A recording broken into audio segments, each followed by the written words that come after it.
నమస్తే ఫ్రెండ్స్, నేను మీ సుజాతాని. Welcome back to Mowgli's kitchen. ఇవాళ మన కిచెన్లో సాఫ్ట్ అండ్ స్వీట్ రెసిపీ వచ్చేసి రవ్వ కేసరి. మరి రవ్వ కేసరిని పర్ఫెక్ట్గా కమ్మగా గుడిలో ప్రసాదంలో కుదరాలి అంటే ఇలా ఒకసారి ట్రై చేయండి. మీరు ఎప్పుడు రవ్వ కేసరి చేసినా సూపర్గా టేస్టీగా సాఫ్ట్గా వస్తుంది. మరి ఈ పర్ఫెక్ట్ రవ్వ కేసరి చేయడానికి ప్రాసెస్లోకి వెళ్దామా? దానికి కావాల్సిన ఇంగ్రీడియంట్స్ సింపుల్ అండి. ఇంట్లో ఉన్న ఇంగ్రీడియంట్స్తో చేసుకోవచ్చు. 10 మినిట్స్లో అయిపోతుంది. ముందుగా స్టవ్ ఆన్ చేసుకొని ప్యాన్ పెట్టుకొని 2 టేబుల్ స్పూన్ల నెయ్యి వేసుకొని వేడి చేసుకోవాలి. నెయ్యి వేడయ్యాక మనం ముందుగానే పక్కన పెట్టుకున్న జీడిపప్పు, బాదం పప్పు, అలాగే కిస్మిస్ వేసుకొని లైట్గా ఫ్రై చేసుకోవాలి. లో ఫ్లేమ్లో పెట్టుకొని ఫ్రై చేసుకోండి, లేదంటే మాడిపోతాయి. చూస్తున్నారు కదండి, లైట్ గోల్డెన్ బ్రౌన్ కలర్ వచ్చాయి. ఇలా వస్తే సరిపోతుంది. మనం ఇప్పుడు దాన్ని ఒక కప్పులోకి తీసుకుందాము.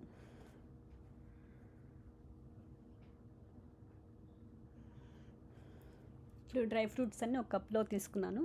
అదే ప్యాన్లోకి ఒక కప్పు రవ్వ వేసి ఫ్రై చేసుకోవాలి.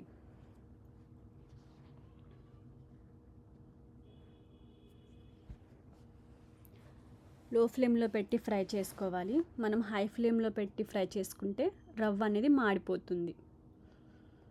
సో లో ఫ్లేమ్లో పెట్టి ఫ్రై చేసుకోవాలి. చూస్తున్నారు కదండి, రవ్వ అనేది కలర్ చేంజ్ అవుతుంది. ఇట్లా చిన్నగా స్లోగా 5 మినిట్స్లో మనం ఫ్రై చేసుకోవచ్చు.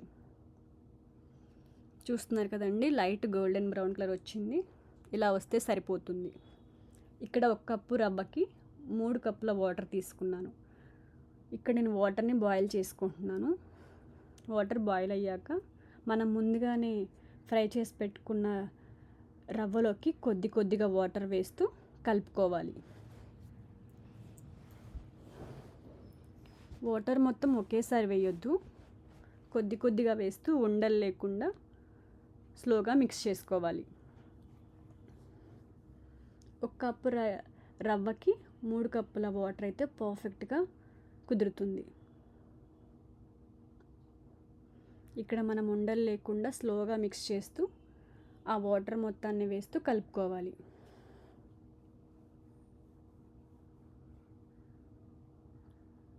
ఎక్కడ కూడా ఉండలు లేకుండా కలుపుకోవాలి. చూస్తున్నారు కదండి, టెక్స్చర్ ఇలా వస్తుంది.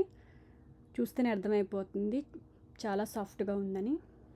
ఇప్పుడు ఇందులోకి 2 కప్పుల షుగర్ వేసుకోవాలి. షుగర్ మొత్తం కరిగేలాగా బాగా మిక్స్ చేసుకోవాలి. చూస్తున్నారు కదా రవ్వ ఎలా దగ్గర పడుతుందో. రవ్వ కేసరిని ఇష్టపడిన వాళ్ళంటూ ఎవరు ఉండరండి. ఎవరైనా ఈజీగా చేసుకోవచ్చు. ఎప్పుడైనా సరే మనకి గుళ్ళో ప్రసాదంగా అయినా సరే, లేదంటే మనకి ఇంట్లో తినాలనిపించినప్పుడైనా సరే ఈజీగా 10 మినిట్స్లో చేసుకోవచ్చు. ఇప్పుడు ఇందులోకి 1 స్పూను నెయ్యి వేసుకున్నానండి. నెయ్యి వేసుకొని బాగా మిక్స్ చేసుకోవాలి. ఇప్పుడు కొద్దిగా లైట్గా ఫుడ్ కలర్ వేస్తున్నాను. ఫుడ్ కలర్ అనేది కంప్లీట్గా ఆప్షనల్. మీకు నచ్చితే వేసుకోండి, లేదంటే స్కిప్ చేయండి. కలర్ మొత్తం బాగా మిక్స్ అయ్యేలా కలుపుకోవాలి. చూస్తున్నారు కదండి రవ్వ కేసరి టెక్స్చర్ అనేది ఎలా ఉందో. చాలా అంటే చాలా ఈజీ రెసిపీ. సింపుల్గా 10 మినిట్స్లోనే చేసుకోవచ్చు. ఇప్పుడు మనం ముందుగానే ఫ్రై చేసి పెట్టుకున్న డ్రై ఫ్రూట్స్ వేసుకోవాలి.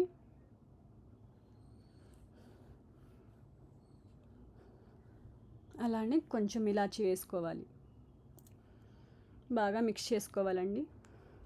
చూస్తున్నారు కదా రవ్వ కేసరి కన్సిస్టెన్సీ ఎట్లా ఉందో. అంతేనండి, రవ్వ కేసరి రెడీ అయింది. ఇప్పుడు దీన్ని మనం ఒక కప్పులోకి తీసుకుందాము. చాలా సింపుల్గా చాలా ఈజీగా ఉండే టేస్టీగా ఉండే రవ్వ కేసరి రెడీ అండి. ఈ వీడియో కనుక మీకు నచ్చినట్లయితే లైక్ చేయండి, మీ ఫ్రెండ్స్ అండ్ ఫ్యామిలీస్కి షేర్ చేయండి. మరిన్ని వీడియోస్ కోసం మొగ్లీస్ కిచెన్ని సబ్స్క్రైబ్ చేసుకోండి. Thank you.